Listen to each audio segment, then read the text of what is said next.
Since it was a fine day, she decided to go and read these essays outside and even found a nice place not far from the city center. Indeed, she managed to read a little there, but as she rightly remarked, It seems to be the quietest place, but I'd never studied in Oxford but happened to be here for a research visit. Here I also happened to lay my hands on some undergrad and postgrad essays, which I am about to react to. Hi, Sophia here. I'm a scholar of intellectual history in late antiquity. I did my PhD in Belgium, so I'm totally external for Oxford University, and I have no clue what the students actually do in their essays, how they write them, what our requirements are. So probably those essays would be a surprise to me too. First, a little disclaimer what I'm not gonna do in today's video. I'm not gonna comment on grammar and vocab, just because the students who wrote those essays are natives and they receive a very good feedback from their supervisors. I'm not native, so you see the point. Why I'm making this reaction video? The answer is easy. To show you that to write an excellent essay in Oxford is possible. Guys, the authors of those essays, in case you're watching, I'm not gonna roast you. I'll be very gentle. Since she found that place outside quite noisy, she switched to her own study.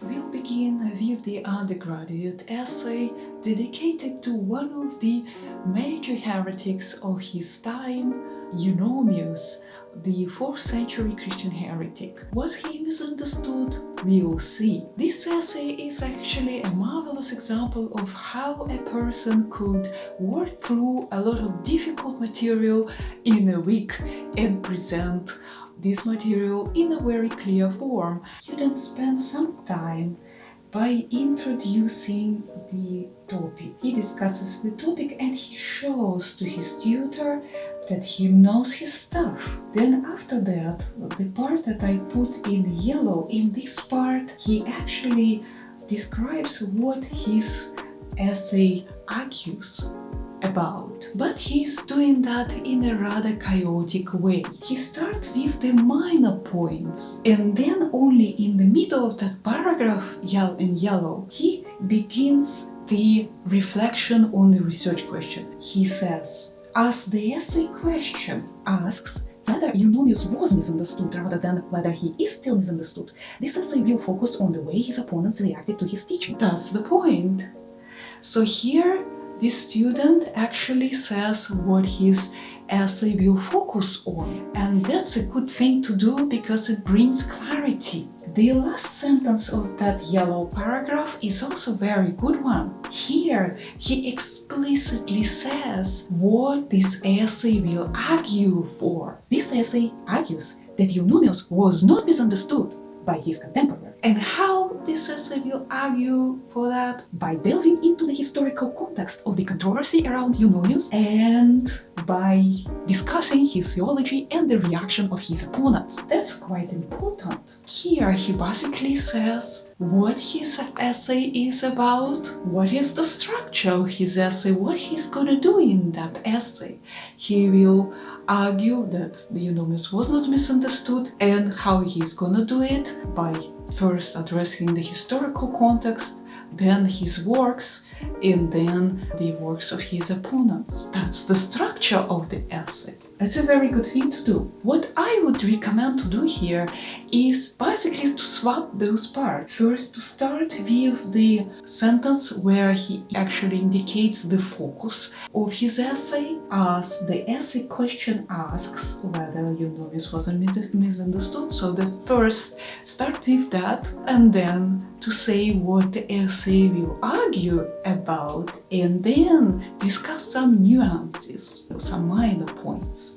One of the very good features of this particular essay is the way how the student indicates the steps that he takes in developing his research argument. For example, he begins. Therefore, this essay begins by outlining the historical context of this controversy. Then he says, in some couple of paragraphs, Now this essay turns to the actual theology of Eunomius. After a while, he continues in order to showcase how Eunomius was not misunderstood.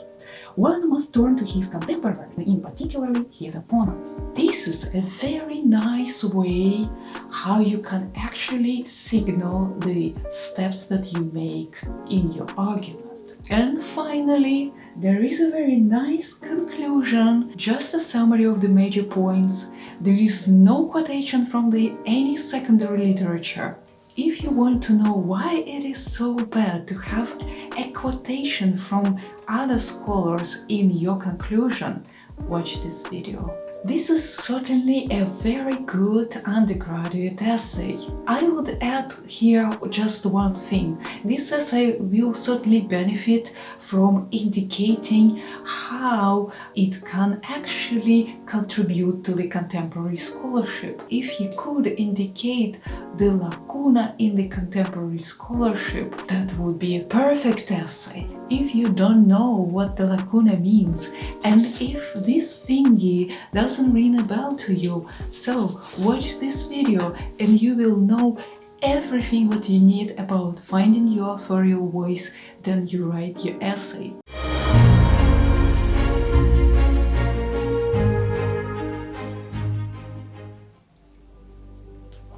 So, let's now have a look at the postgraduate essay. This essay is a more historical one.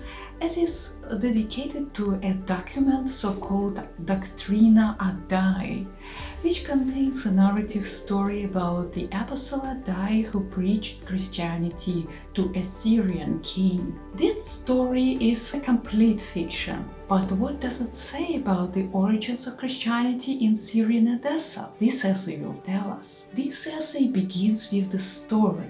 She, the author, basically tells us about the major source, Doctrina Adai, and this is a good way how to basically introduce your topic. She doesn't delve into the historical details because it's not necessarily to do here. She's gonna do it in another part of your essay. After this, she indicates the problem. She introduces the problem that she is gonna discuss in her essay. I put it in yellow. Although this popular account offers an attractive narrative concerning the emergence of Christianity in Edessa, it does not provide historical information about the origins of Christian church in Edessa in the time it purports to depict. Rather, it reflects the aims of Christians in the early 5th century who were interested in constructing an apostolic lineage for the doctrine community. Interesting thing here, she offers a certain critique that basically this Doctrina Adai is not historical, but she doesn't really say, is it your own argument that it's not historical, or it's someone else argued about that? I don't know, is it a state of the art or it's something new? We'll see. She will discuss it a little bit more in her essay. But here I would say that this paragraph certainly will benefit from the clear indication of your own position of what your essay will argue about explicitly. Then she starts very nicely and very clearly. I will begin my argument by demonstrating, so on and so forth. This particular essay actually has a really good, very well written topical sentences. What is a topical sentence? The topical sentence is the sentence that introduces a paragraph. It says what the paragraph is about. Ideally, it should say that what the paragraph is about. If a topical sentence is written well, it actually signals very well the new step in the argument. And this is the case for that particular essay. For instance, there are many reasons to doubt the historical veracity of this account in Doctrina Adai, but I will limit this discussion to the most important issues. She goes, the second crucial problem with this narrative is the extent of its anachronic information. Another good thing about this particular essay is the fact that its author interacts with the secondary literature. She agrees with some scholars and disagrees with others. She offers her own balanced critique For instance, though we lack definitive evidence proving King Aurabula's role in the production of the Doctrina Adai, it is easy to agree with the basic assertion that this legend was composed by someone who benefited from claiming apostolic authority and so on and so forth. Sounds cool, doesn't it? What I would add to this essay is indicating from the start what this essay will argue about and highlighting the structure of this essay. First I will do this, second I will do that, and finally I will argue for something else. So this makes this essay even more clearly, but it's still really very clearly written, a very well written piece of academic literature. Huge thank you from Editing Sophia. Thank you guys who let me use your essays in this video. That was a huge help for my channel. Thank you. So that's all for today. Thank you for watching. Now you see that to write an excellent essay in Oxford is possible. You can do it. Watch more nature use from Oxford.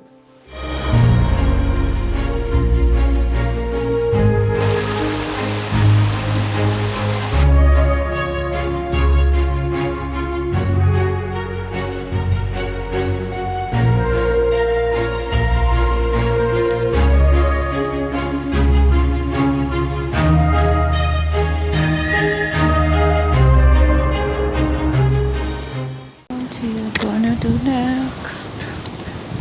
I don't know, it's so noisy here. you can't believe it probably, but we are still in Oxford. It seems to be the quietest place, but yeah, you can hear it.